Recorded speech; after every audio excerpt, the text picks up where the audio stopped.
खींचे चेहरे पे रूहानी आए, इसे बूढ़ा भी पिए तो जवानी आए। अगर घी और दूध पियोए तो कम से कम 6 महीना में ताकत आवे। और जय एक पैर लगाए हुए के बाद, एक पैर लगाए हुए के बाद पत्तो का हो तो एक पैर लगाए हुए के बाद कहता है कि मैं, और दूसरों पैर को लगाओ तो शेरों, और तीसरों पैर को लगाओ तो जैसे सुअर और कुत्ता ना कीचम लोटते हैं ऐसे लोटते। भक्तों, कन्हैया ने कपड़ा निकाले पुटलिया में से और कपड़ा बांटने लगे। ले भैया कपड़ा, ले भैया कपड़ा, ले कपड़ा।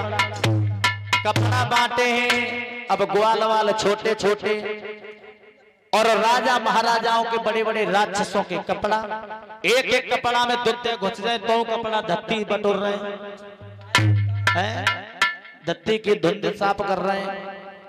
अब आगे चले हैं भगवान कन्हैया ग्वाल वालों को लेकर के। एक तंतुबहा नामक का दर्जी मिला है। तंतुबहा नाम का दर्जी बना है। ये दर्जी वही था भक्तों जो त्रेता में था। त्रेता में जब राम की शादी हुई थी तो जनक ने राम के लिए पोशाक सिलवाई थी। और जब पोशाक सिलवा के जनक लेने के लिए गए तो कहने लगे भैया दर्जी तेरी कितनी सिलाई हो गई। दर्जी कहने लगा मैं सिलाई उससे लूंगा जो मेरे हाथ का सिला हुआ कपड़ा पहनेगा, आपसे कोई मतलब नहीं। राम गए तो राम से कहा है प्रभु जिस तरह से इस बार मेरे हाथ के द्वारा सिली हुई पोशाक पहन रहे हो, एक बार और पहन लो तब मैं सिलाई लूंगा। तो राम ने वचन दिया था उस दर्जी के लिए, भैया दर्जी जब तक तू नहीं मिलेगा तब तक मैं सिला हुआ वस्त्र ही नहीं पहनूंगा। राम ने कह दिया सिला हुआ वस्त्र नहीं पहनूंगा। कन्हैया के 4-5 नियम रहे हैं। एक नियम तो था कि मोर मुकुट के अलावा दूसरा मुकुट धारण नहीं किया। क्यों धारण नहीं किया?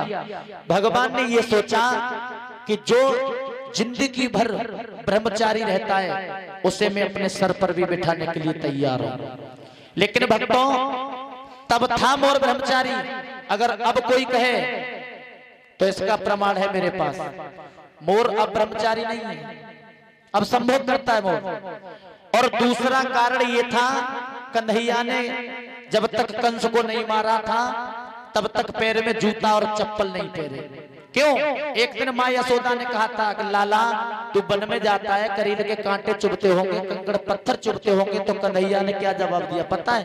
भैया तुझे मेरी जूता चप्पल की फिक्र है, मेरे साथ कितने ग्वाल वाल जाते हैं, गैया और बछड़ा जाते हैं, कांटे तो इनके भी लगते होंगे।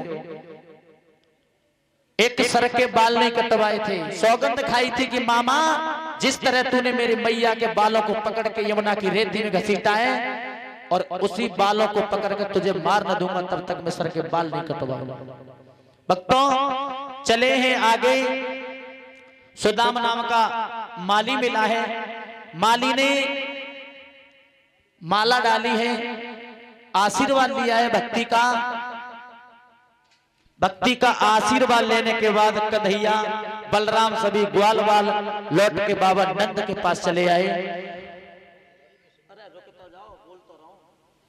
बाबा नंद के पास चले आए और जो घटना घटी थी कुछ नहीं बताया। बाबा ने पूछ लिया कन्हैया ये नए कपड़ा कहां से लाए हो, ये गले में माला किसने डाली है? तो कन्हैया कहने लगे बाबा ये भी कोई बात पूछने की है? अरे हमारी तो पुरानी रिश्तेदारी है, किसी के भांजे लगते हैं, किसी के भाई लगते हैं, किसी के कुछ लगते हैं। कपड़े दे दिए किसी ने माला डाल दी, लेकिन ये नहीं बताया कि हमने को धोबी को भी मार दिया। अगर बता देते तो बाबा दोबारा जाने नहीं देते। और ये 3 जगह से टेढ़ी मेढ़ी थी। चंदन का कटोरा है, तिलक का कटोरा, कंस के तिलक लगाने का काम करती थी वो। कैसी थी वो दासी?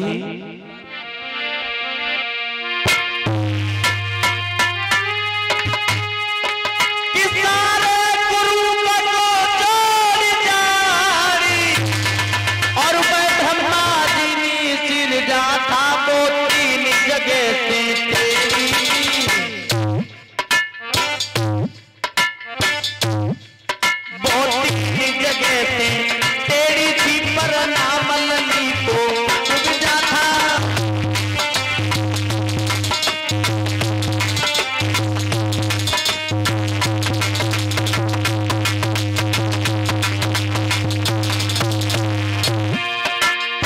तीन जगह से तेरी मेरी है चली जा रही है, हाथ में कटोरा है और एक हाथ से सोटा पकड़े हैं डंडा।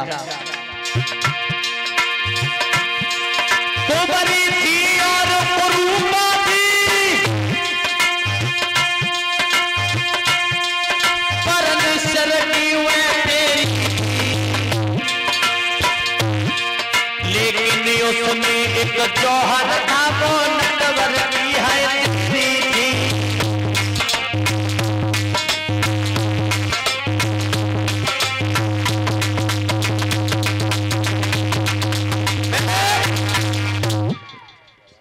कन्हैया ने जब देखा है तब कन्हैया पूछने लगे हाथ पकड़ के, कौन हो, कहाँ जा रही हो? तो कुब्जा कहने लगी, दारी के तू मोए का जाने हो, मैं तो जानती हूँ। ब्रज की बड़ी प्यारी भाषा है दारी और सारे, बड़ी प्यारी भाषा है।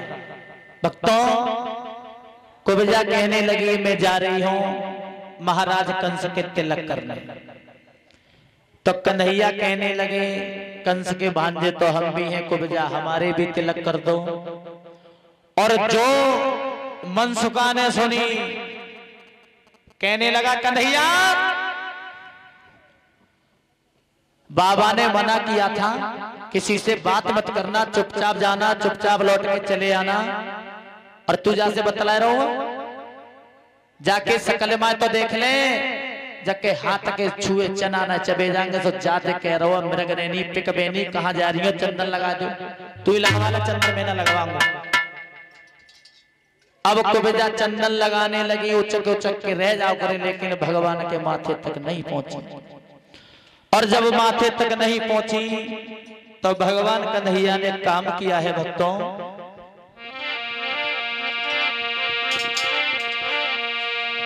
उसके पैर पर अपना पैर रखा है, एक हाथ थोड़ी से लगाया है। अरे धरो पाए पे पाँव, हाथ से थोड़ी रे गहनी,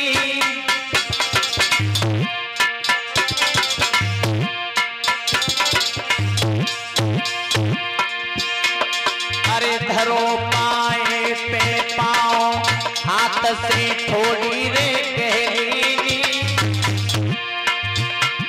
एक झटका दयो लगाए के कुब्जा सीधी कर देनी। भैया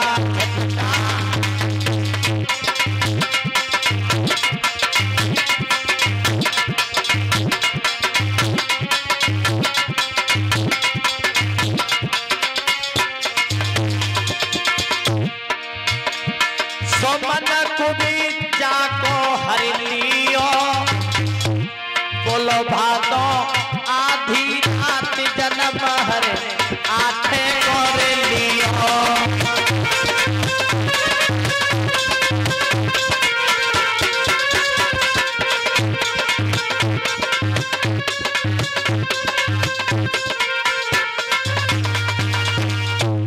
जो प्रभु ने पैर के ऊपर पैर रखा, थोड़ी से हाथ लगाया, 3 बार झटका मारो ने आवाज भाई टच। अब तक कुब्जा बिल्कुल 16 साल की नई कन्या बन गई। और जब कन्या बनी है तो मनसुखा कहने लगो भैया तू कह दे तो हम लगवा लेने का चंदन हो। कन्हैया कहने लगे भी थोड़ी देर पहले कह रहा हूँ कि जाके हाथ के छुए चनाना चबे जाएंगे, अब देख कैसे लार टपका रहा हुआ, चल लगवा ले। अब पहुंच गो मनसुखा। मनसुखा थोड़ा हंसोड़ा था, चंचल था, जैसे बहुत से आदमी होते गांव में मजाक टाइप के, जैसे हमारे सीताराम चाचा है, बड़ो मन लगो है कसमते 2-2:30 बजे झंडे उठता और 1-8 घंटा बेने सोवत देते हैं। याद बढ़िया आ गई कल के बाद भक्तों। तो मनसुखा का नाम पूछने लगो है कुब्जा क्या ब्याह है गो के ना तो कुबेजा बोली दारी के अब तेरी फूटी है ऐसे पूछ रहे हो जैसे कुछ जानती ही ना है आंखें खोल के देख ले, देख मेरे पति सामने खड़े। पति और पत्नी का रिश्ता बन गया था मथुरा की गलियों में, कृष्ण और कुबेजा का। अब कुबेजा पकड़ कर पीतांबर पकड़ के कहने लगी चलो श्याम मेरे घर चलो। कन्हैया कहने लगे कुबेजा समय आने दे, मैं तेरे घर भी जाऊंगा और तुझे भी ले जाऊंगा, लेकिन अभी मैं इस जरूरी काम से आया हूं, पहले मामा से निपटने दे। और आगे बढ़े हैं तो देखा है एक स्त्री कुआं से पानी भर रही है, तो उससे कन्हैया बातचीत करने लगे हैं और वो कन्हैया से पूछने लगी है लाला तुम मैया यशोदा के लाला हो। और उसकी ननद देख रही थी दूर से, और जब वो पानी भर के पहुंची तो कहने लगी कौन था वो, किससे बातें कर रही थी? तो बोली है वो ग्वालिनी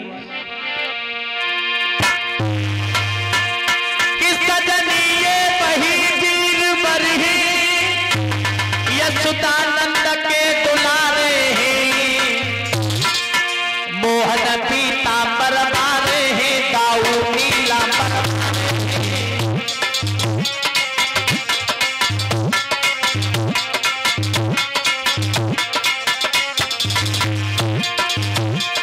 सजनीय वही वीर पर है, यशोदानंद के दुलारे हैं, मोहन पीतांबर मारे हैं,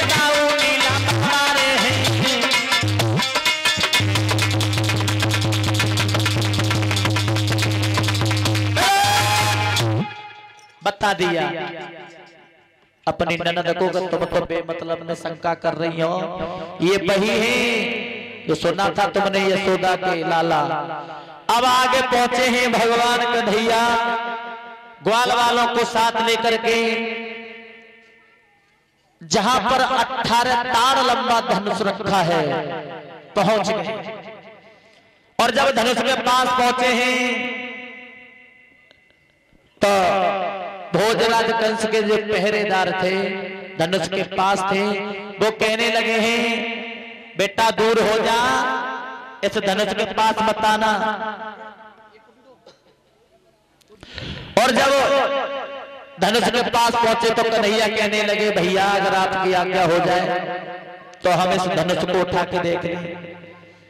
पहरेदार कहने लगे नादान बच्चों, अरे ये 18 ताड़ लंबा धनुष बहुत भारी है, दब जाओगे, गिर पड़ा तो ऊपर मर भी सकते हो।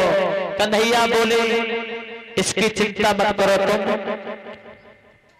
इसकी जिम्मेदारी हमारे ऊपर छोड़ दो। और जाकर के भगवान ने उस धनुष को एक उंगली पर उठा लिया। एक उंगली पर उठाने के बाद चारों तरफ घुमाते रहे और घुमाने के बाद उसके 2 टुकड़े कर दिए। और जब धनुष टूटा है तो पूरी सभा में खलबली मच गई। कंस गद्दी से उछल पड़ा और कहने लगा सिपाहियों, कहां है कंस? आओ ना भाई, आजा बेटा तेरे बड़े दुखी करे आजा।